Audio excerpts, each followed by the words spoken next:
ہیں۔ ابھی آپ نے سنا نا، وہ حیدرآباد کے 42 لوگ ایک جگہ کے بیچارے، اور ایک فیملی کے تو 17 کے 17 لوگ انتقال کر جاتے ہیں۔ اس سفر میں مرنے والوں نے نہ جانے اپنے پیچھے کتنے یتیم چھوڑے ہوں گے۔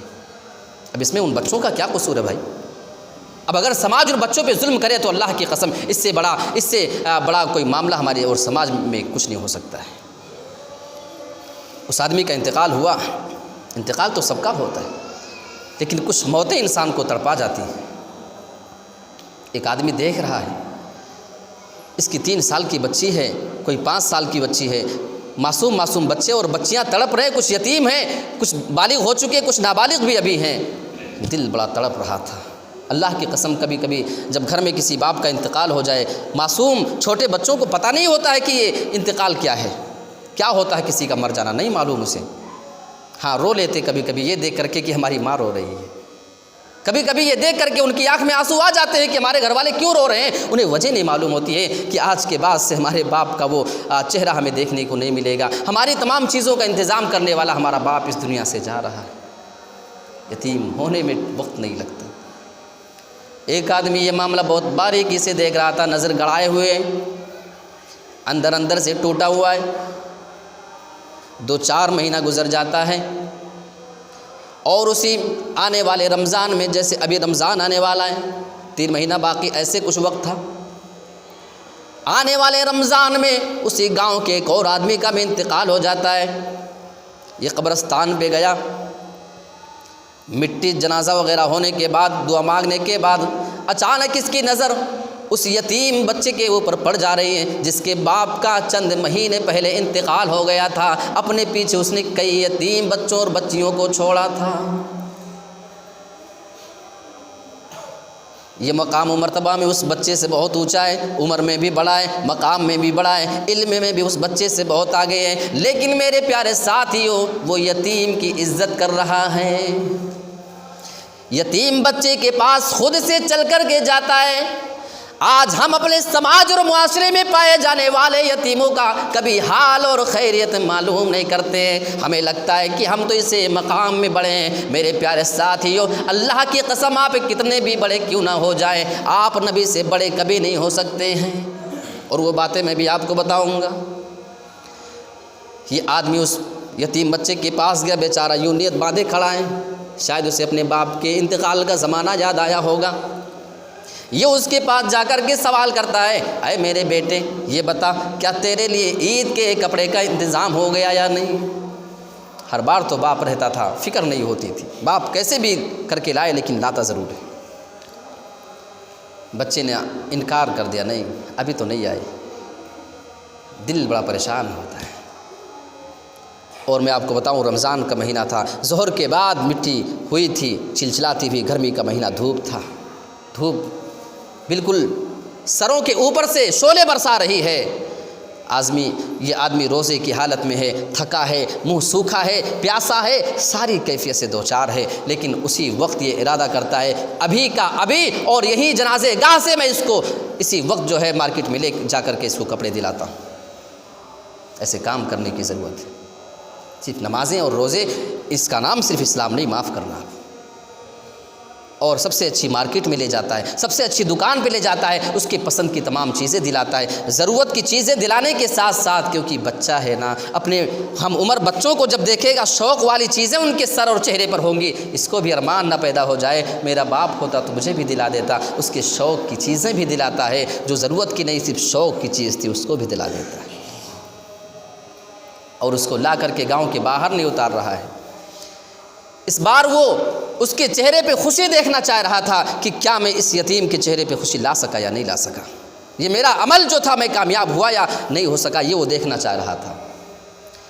اس کے گھر کے پاس اپنی بائک کو چروکتا ہے، جیسے معصوم سا بچہ اپنے ہاتھ میں دونوں تھیلیوں کو لے کر کے گھر میں داخل ہو رہا ہے، وہ بچہ اسی بائک سے اترتے ہوئے بالکل مسکرا کر کے اپنے گھر میں داخل ہو رہا ہے، اور اپنے گھر میں جانے کے بعد یہ اعلان کرتا ہے، یہ دیکھو فلاں صاحب نے میرے لیے عید کے کپڑے کا انتظام کر دیا ہے، اب تمہیں ہمارے لیے کپڑے کے انتظام کرنے کی ضرورت نہیں۔ میرے پیارے ساتھیوں، آپ ذرا غور کریں اس واقعے پر۔ اگر یہ آدمی چاہتا تو افطاری کا انتظار کر لیتا، کیونکہ تھکا مادہ تھا، اس کے منہ بھی سوکھے تھے، پریشان حال تھا، لیکن اللہ کی قسم اس نے روزے کی حالت میں یہ نیک کام کر لیا۔ اور نہ جانے جب وہ یتیم بچہ اپنے گھر میں پہنچا ہوگا، اس کی بیوہ ماں کی زبان سے، اس کے بہن بھائیوں کی زبان سے اگر روزے کی حالت میں اس کے لیے دعا نکل جائے، اور کہیں بارگاہ الہی میں اگر یہ لوگ اس آدمی کے لیے دعا کر دیں تو اللہ کی قسم شاید اس کے نجات کا ذریعہ بھی بن سکتا ہے۔ کلا بل لا تکرمون الیتیم، اگر تم یتیم کی عزت نہیں کرو گے تو ہم تمہاری دولت کو چھین بھی لے سکتے ہیں۔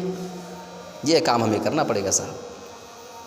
اور جس آدمی کو لگتا ہے کہ یتیم کا حال اور اس کی خیریت پوچھنا یہ شرم کی بات ہے، اسے میں نبی کی زندگی کا ایک واقعہ بتانا چاہتا ہوں۔ صحابی رسول حضرت بشیر بن اقربہ رضی اللہ تعالیٰ عنہما ہیں، ان کا بیان ہے کہ غزوہ احد کے دن میں نے اللہ کے نبی جناب محمد رسول اللہ سے ملاقات کی۔ میں نے اللہ کے نبی سے سوال کر لیا، اے اللہ کے نبی میرے باپ کا کیا حال ہے؟ میرے باپ تو جنگ میں لڑنے گئے تھے، ان کا کیا حال ہے؟ اللہ کے نبی جواب دیتے ہیں کہ جنگ کے اندر تمہارے باپ کا انتقال ہو چکا ہے۔ اللہ ان پہ رحم فرمائے، نبی نے دعا کی۔ وہ معصوم سے یتیم بچے جیسے اپنے باپ کے انتقال کی خبر اپنے کان سے سنتے ہیں فوراً رونا شروع کر دیتے ہیں۔ میری زندگی کا سہارا اجڑ چکا ہے، میری تمام زندگی کی سہولیات کو فراہم کرنے والا، تمام چیزوں کا انتظام کرنے والا ہم سے رخصت ہو چکا ہے۔ ان کا بیان ہے کہ میرے آنکھ میں آنسو آئے۔ جیسے اللہ کے نبی نے یتیم کی آنکھ میں آنسو دیکھے، اللہ کے نبی یہ صدمہ برداشت نہیں کر پائے۔ آج ہم کتنے یتیموں کی آنکھوں میں آنسو خود دینے والے ہیں، ذرا غور کرو، اللہ کے نبی کا جواب سنو، اسکت اے میرے پیارے بیٹے، تجھے رونے کی ضرورت نہیں ہے، خاموش ہو جا، میں تیرے آنسو نہیں دے سکتا ہوں، اور اگر تجھے تسلی نہ ملے تو میری بات کو تو کان کھول کر کے سن۔ اما ترضی ان اکون انا ابوکا، کیا یہ بات تجھے آج کے بعد سے پسند نہ آئے گی کہ میں آج کے بعد سے تیرے باپ کے مرنے کے بعد میں تیرا باپ بن جاؤں؟ وتکون عائشۃ امک، اور یہ میری جو پیاری بیوی عائشہ ہے جو تمام عورتوں میں بہت ہی زیادہ فضیلت والی ہے، آج کے بعد سے اگر یہ تیری ماں بن جائے، کیا یہ بات تجھے پسند نہیں آتی؟ یہ تسلی ہے نبی کا، یہ محبت ہے نبی کا یتیم کے لیے۔ آپ یتیم کی آنکھوں میں آنسو نہیں دیکھ سکتے، جو کچھ بھی ہو مرضی، لیکن اللہ کے نبی کی زندگی میں اگر کوئی یتیم رو رہا ہو تو اللہ کے نبی اس کو برداشت نہیں کر پا رہے ہیں۔ اسی طریقے سے حضرت عبداللہ بن جعفر رضی اللہ تعالیٰ عنہ کہہ رہے ہیں کہ ہم چھوٹے چھوٹے بچے تھے، عباس رضی اللہ تعالیٰ عنہ کے 2 معصوم بیٹے اور میں، سارے لوگ کھیل رہے تھے۔ اللہ کے نبی یتیم کی عزت کیسے کر رہے ہیں وہ ذرا سیکھو۔ قرآن میں اللہ نے جو بتایا وہ نبی نے کیا ہے۔ لقد کان لکم فی رسول اللہ اسوۃ حسنہ، نبی کے طریقے پہ چلنے کے دعوے دار اہل حدیث و کان کھول کر کے سنو۔ اپنی زندگی میں یتیموں کے ساتھ کیے جانے معاملے کو بھی آپ کو دیکھنا پڑے گا۔ نبی صرف نمازوں پہ کام نہیں کرتے تھے، نبی صرف روزے اور حج عمرے اور زکوٰۃ پہ کام نہیں کرتے تھے، اللہ کے نبی سماج میں پائے جانے والے دبے کچلے یتیم لوگوں کا خیال کرتے تھے، آپ ان کا سہارا بنتے تھے، آپ ان کو اپنے قریب بٹھا لیا کرتے تھے۔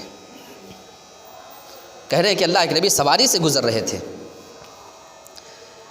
ہم سارے بچے وہاں پہ کھیل رہے تھے، اللہ کے نبی جب وہاں سے گزر رہے تھے، حضرت عبداللہ بن جعفر رضی اللہ تعالیٰ عنہما کا بیان ہے، اللہ کے نبی نے مجھے جب دیکھا کہ یہ معصوم سا یتیم بچہ کھیل رہا ہے، اللہ کے نبی کو برداشت نہیں ہوتا ہے، کیونکہ آپ کو یتیموں سے بہت ہی زیادہ محبت ہے۔ اللہ کے نبی یتیموں سے بہت ہی زیادہ محبت کیا کرتے تھے۔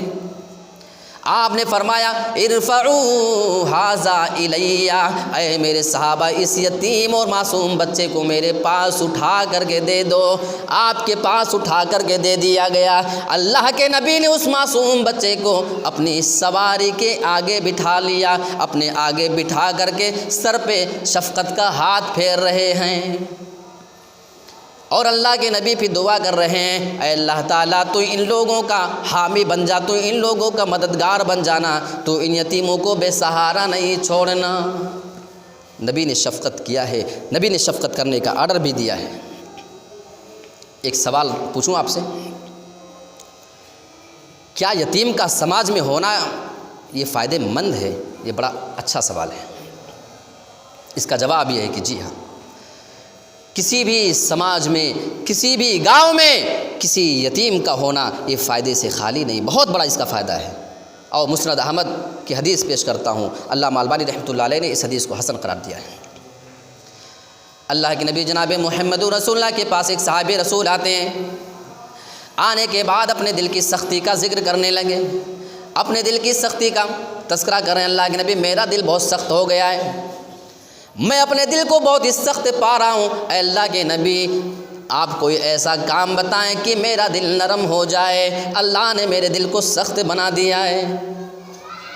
اب اللہ کے نبی کے الفاظ سنو، ان اردت ان یلین قلبک، اے میرے ساتھی اگر تو چاہتا ہے کہ تیرا دل نرم ہو جائے، اگر تو اپنے دل کو نرم کرنا چاہتا ہے، فاطعم المسکین، تو مسکین کو کھانا کھلایا کرو، وامسح راس الیتیم، اور تو یتیم کے سر پہ ہاتھ پھیرا کرو، یتیم کے چہرے پہ، اس کے تمام جسم کے حصے پہ شفقت کا ہاتھ پھیرا کرو، یعنی تو اس یتیم کا سہارا بن جایا کرو۔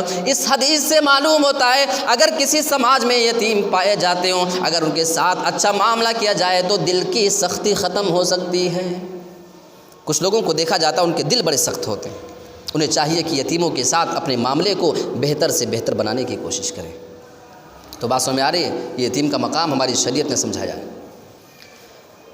اور اگر کوئی آدمی یتیم کو دھتکارتا ہے، اور دیکھا ہے ہم نے بڑے بڑے نمازیوں کو، ہم نے دیکھا ہے اسی زندگی میں بڑے بڑے ایسے حاجیوں کو جو حج کر کے آ چکے ہیں، جن کی تہجد کی نماز کبھی نہیں چھوڑتی ہے، لیکن یتیموں کے ساتھ ان کا معاملہ کیا ہے یہ ہم نے دیکھا ہے۔ قرآن مجید کی آیت کریمہ ذرا اٹھائیں، اللہ اکبر۔ ارأیت الذی یکذب بالدین، اے میرے نبی کیا تو نے اس شخص کو نہیں دیکھا جو دین کو جھٹلایا کرتا ہے، جو دین کو جھٹلاتا پھرتا ہے، یعنی دین کا وہ انکار کرنے والا بندہ۔ اے میرے نبی کیا آپ نے اس آدمی کو دیکھا ہے؟ اب وہ آدمی کون جو دین کو جھٹلا رہا ہے؟ فذالک الذی یدعو الیتیم، اللہ بیان فرما رہا ہے اے میرے نبی یہ وہی آدمی ہے جو یتیم کو دھکے دے کر کے بھگایا کرتا ہے، جو یتیم کو دھتکارا کرتا ہے، جو یتیم کے ساتھ ظلم کیا کرتا ہے، جو یتیم کا حق مار کر کے کھایا کرتا ہے۔ وَلَا يَحُضُّ عَلَىٰ طَعَامِ الْمِسْكِينِ، اور وہ مسکین کو کھلانے پہ ابھارتا بھی نہیں ہے۔ اس آیت کریمہ کے بارے میں بڑی پیاری بات، اس آیت کا شان نزول کیا ہے؟ تین طرح کی بات مفسرین نے بیان کی ہے۔ کسی نے کہا کہ عاص بن وائل سہمی کے بارے میں نازل ہوئی، یہ کافر تھا۔ کسی نے کہا کہ ابو سفیان بن حرب رضی اللہ تعالیٰ عنہ کے بارے میں نازل ہوئی، جو سن 8 ہجری میں ایمان لائے تھے جب مکہ فتح ہوا تھا، اس سے پہلے یہ ایمان نہیں لائے تھے، اس سے پہلے یہ کافر تھے۔ ہفتے میں 2 اونٹ یہ ذبح کروایا کرتے تھے اور اپنے یار دوستوں کو بھی کھلایا کرتے تھے۔ ایک مرتبہ ایک یتیم ان کے دروازے پہ آتا ہے، مدد کی درخواست کرتا ہے، ہمیں کھانے پینے کی ضرورت ہے، یہ مانگنے آتا ہے۔ جب انہوں نے اس یتیم کو اپنے دروازے پہ دیکھا اور مانگتے ہوئے دیکھا، انہوں نے اس کو ڈنڈے کی زور پر اس کو دھتکار کر کے اپنے دروازے سے دور بھگا دیا۔ مفسرین کہتے ہیں کہ یہ آیت کریمہ اسی ٹائم پہ نازل ہوتی ہیں، اور بعض مفسرین تو اس کو بتاتے ہیں کہ ابو جہل کے بارے میں نازل ہوئی۔ ایک یتیم کا سرپرست تھا یہ بدبخت کافر آدمی، بڑا ملعون آدمی، جہنمی ہے۔ یہ اللہ کے نبی کو تکلیف پہنچانے میں بہت آگے آگے رہا کرتا تھا۔ ایک یتیم کا سرپرست ہے، وہ یتیم ایک دن ضرورت کے پیش نظر اپنے مال کو مانگنے کے لیے آیا، اس کا مال اسی کے پاس رکھا رہا کرتا تھا۔ جب وہ یتیم اپنی ضرورت کے مطابق اپنی چیز مانگنے آتا ہے، یہ یتیم کو دھکے مار کر کے بھگا دیا کرتا ہے، ڈانٹ ڈپٹ کر کے اس کو بھگا دیتا ہے۔ بہت سارے قریش کے سردار بھی موجود تھے۔ قریش کے سرداروں نے کہا کہ تم ایسا کرو، جاؤ تم محمد کے پاس چلے جاؤ، سپورٹر بلا کر کے لاؤ اور سفارشی بنا کر کے لاؤ، شاید وہ محمد تمہاری کچھ مدد کر سکے۔ یہ بات وہ مذاق میں کہہ رہے تھے کہ محمد کیا اتنی چھوٹی چھوٹی بات کو لے کر آئے گا صلی اللہ علیہ وسلم، کسی یتیم کو دیکھ کر کے اور وہ یتیم کی مدد کرنے۔ وہ تو مذاق میں بول رہے تھے، جرے جاؤ نا محمد کے پاس۔ وہ بچہ روتے ہوئے اللہ کے نبی کے پاس پہنچ جاتا ہے، اور اللہ کے نبی کے پاس جانے کے بعد اس نے شکایت کر ڈالی، اپنی بات کو بیان کر ڈالا، اے اللہ کے نبی آپ ابو جہل کے پاس چلیں اور میری جو دولت اس کے پاس ہے، میرا جو مال اس کو دلوا دیجئے۔ جب بات یتیم کی آتی ہے، جب بات انصاف کرنے کی آتی ہے وہ بھی جب یتیم کا معاملہ ہو تو اللہ کی قسم ہمارا نبی خاموش نہیں بیٹھ سکتا ہے، چاہے سامنے والا کتنا بھی طاقتور ہو، چاہے سامنے والا پھر قریش کا سردار ہی کیوں نہ ہو۔ گاؤں کے بڑے بڑے لوگوں، اگر آپ کے گاؤں میں کوئی یتیموں پہ ظلم کر رہا ہے، پورا گاؤں ایک ہو کر کے اس کی مخالفت کرے اور وہ مال اس کا دلوائے، یہی نبی کا طریقہ ہے۔ لقد کان لکم فی رسول اللہ اسوۃ حسنہ، تمہارے لیے رسول کی زندگی میں بہترین نمونہ ہے۔ کریں گے انشاءاللہ؟ بولو کریں گے انشاءاللہ کریں گے۔ حوصلہ رکھو بھائی، اللہ مدد کرے گا۔ اللہ کے نبی یتیم کو اپنے ساتھ لے کر کے آ رہے ہیں۔ جیسے ابو جہل نے دیکھا اللہ کے نبی کو، اہلا و سہلا مرحبا کہتا ہے، ویلکم اے محمد آئیے، کیا بات ہے؟ اللہ کے نبی نے فرمایا کہ تو نے اس یتیم کا مال اسے کیوں نہیں دیا؟ کہنے لگا ٹھیک ہے، آپ جیسا جیسا کہہ رہے ہو میں فوراً اسی حساب سے اس کو دے دیتا ہوں۔ جیسا جیسا اس کا مطالبہ تھا فوراً وہ چیز ادا کر دیتا ہے ابو جہل۔ جب اللہ کے نبی اس یتیم کو دلانے کے بعد چلے جاتے ہیں، جو بڑے بڑے قریش کے سردار وہاں پہ موجود تھے وہ ابو جہل کا مذاق اڑانے لگتے ہیں، آر دلاتے ہیں، غیرت دلاتے ہیں۔ یہ کیا بات ہوئی ابو جہل؟ ایسا لگتا ہے کہ تو بد دین ہو چکا ہے، تو نے اپنے باپ دادا کا دین چھوڑ کر محمد کے دین کو قبول کر لیا ہے۔ محمد کی عزت کرنے لگے، محمد کے کہنے پہ تم نے مال واپس کر دیا؟ ارے ہم نے تو مذاق میں بولا تھا کہ تم ہرگز واپس نہیں کرنے والے۔ اس نے کہا لوگوں میں بد دین نہیں ہوا ہوں، میں نے دیکھا کہ محمد کے بغل میں نیزے تھے اور مجھے ڈر لگ رہا تھا کہ اگر میں نے کہیں محمد کی بات نہ مانی تو اس نیزے سے مجھے کہیں مار نہ ڈالے، مجھ پر محمد حملہ نہ کر دے، اس ڈر سے میں نے دے دیا ہے۔ اللہ کی مدد ہوتی ہے، رسول مدد کے لیے دوڑ رہے ہیں، لیکن افسوس گاؤں کے لوگ یتیم پہ ظلم ہوتے ہوئے دیکھ کر کے کبھی اس کی مدد کے لیے آج تک نہیں دوڑے۔ کیا ہم اللہ کے پاس اس معاملے میں حساب دیے جائیں گے یا نہیں؟ یہ معاملہ ہمیں اور آپ کو سوچنے کی ضرورت ہے۔ اچھا، اس آیت میں ایک بہت اہم نکتہ جو میں آپ کے سامنے بتا رہا تھا، اللہ نے فرمایا یتیم کے بارے میں کہ یہ اچھا ایک اور بات بتا دوں آپ کو، یہ آیت نازل کسی کے بھی بارے میں ہو، 3 شان نزول میں نے آپ کو بتائے، نازل کسی کے بارے میں ہوا ہو لیکن مخاطب سبھی لوگ ہیں۔ جس آدمی کے اندر یہ صفت پائی جائے گی یتیم کو دھکے مار کر کے بھگائے گا، وہ آدمی دین کا انکار کرنے والا بولو مانا جائے گا، پھر وہ چاہے اپنے آپ کو کتنا بڑا متقی سمجھتا ہو، وہ چاہے اپنے آپ کو کتنا بڑا پرہیزگار سمجھتا ہو۔ اللہ نے اس میں یتیم کے لیے لفظ یدعو کا استعمال کیا ہے اور مسکین کے لیے ولا یحض کا استعمال کیا ہے، یعنی جس کے پاس دولت ہے، مال ہے، یتیم جب اس کے پاس آتا ہے تو یتیم کو دھکا دے کر کے بھگاتا ہے، لیکن مسکین کو کبھی دھکا نہیں دیتا ہے، مسکین کو دھکے دے کر کے رسوا کر کے نہیں نکالتا ہے، بس اگر نہیں دینا ہے تو نہیں دیا بس۔ یہ جملہ ہمیں بتا رہا ہے کہ یتیم کیونکہ غریب ہو چکا ہے، وہ بیچارہ معذور ہے، اس کے باپ کا انتقال ہو چکا ہے، اس کی بیوی بیوہ ہے، باپ کا سہارا اٹھ چکا ہے، کون اس کی مدد میں دوڑے گا؟ لہٰذا کمزور پا کر کے لوگ اس پہ چڑھ دوڑتے ہیں، دھکے دے کر کے لوگ اس کو بھگا دیا کرتے ہیں، لیکن مسکین کو دھکے نہیں دیتے، صرف مسکین کو کھلاتے نہیں، اس کو کھلانے پہ ابھارتے نہیں۔ وجہ یہ ہے کہ مسکین بڑا ہوتا ہے، مسکین بھلے غریب ہے لیکن اگر وہ دھکے دے کر مالدار بھگائے تو کتنے غریب ہیں جو اس کا گریبان پکڑ لے گا، بس خبردار نہیں دینا مت دو، ہے نا؟ لہٰذا مسکین کو دھکے تو نہیں دیتا، دھکے دینے کا کام صرف یتیم کو کرتا ہے۔ میرے پیارے ساتھیوں، اس سے پتہ چلتا ہے کہ سماج میں مسکینوں سے بھی زیادہ اور ان غریب اور لاچار لوگوں سے بھی زیادہ بے بس اگر قرآن نے کسی کو کہا ہے تو وہ یتیم ہے۔ ہمیں ضرورت ہے کہ یتیموں کی بے بسی کا خیال کیا جائے۔ اور آگے چلیں، جو یتیموں کے مال پہ ناجائز قبضہ کرنے والے، ایک آیت پیش کر کے اپنی بات کو ختم کرتا ہوں۔ ان الذین یأکلون اموال الیتامی ظلما، بے شک جو لوگ ظلم کر کے ہڑپ کر کے یتیم کا مال کھایا کرتے ہیں، اگر انہیں دنیا میں احساس نہیں ہو رہا ہے، کلام پاک کو اٹھائیں جس کا ایک ایک حرف سچا ہے اور اللہ کی قسم اس کا ایک ایک حرف ثابت ہو کر کے رہے گا۔ قرآن میں اللہ جس چیز کا اعلان کرتا ہے وہ چیز ہو کر کے رہنے والی ہے۔ ان الذین یأکلون اموال الیتامی ظلما، جو لوگ یتیم کا مال ظلم کر کے ہڑپ کر کے کھانے والے ہیں، انما یأکلون فی بطونہم نارا، ایسے لوگ حقیقت میں اپنے پیٹوں کے اندر جہنم کی کی آگ کو بھر رہے ہیں۔ وَسَيَصْلَوْنَ سَعِيرًا، جب تک یہ دنیا میں زندہ ہیں یتیموں کا یہ مال کھا رہے ہیں، لیکن مرنے کے بعد کل قیامت کے دن پھر ان کو جہنم کے اندر جانا پڑے گا۔ ان کی نماز ان کو پھر روک نہ پائے گی، ان کا صدقہ خیرات پھر ان کو جہنم میں جانے سے منع نہیں کر پائے گی۔ یہ یتیم کا معاملہ ہے۔